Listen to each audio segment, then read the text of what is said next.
দিয়ে গেছে সেই প্রসাদটা আজ পেলাম।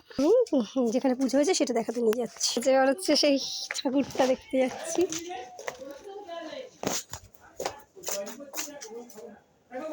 কোথায়, এখান দিয়ে যাবো?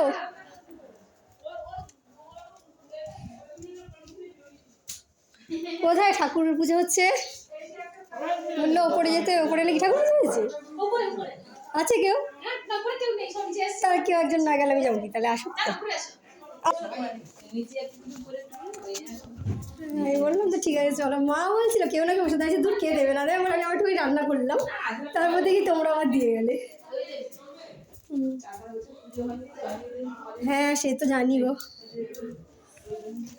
কি বললো শালগাম সিনা পুজো করেছে, ওই জন্য ভাবলাম দেখি। ও আচ্ছা আচ্ছা, নিয়ে এসে নারায়ণ নিয়ে পুজো করেছে। আমি ব্লগ ছেড়ে এলো যে এবার একটা পুজোর ব্লগ ছেড়ে দিই, তাই অন্য জায়গায় পুজো আছে না।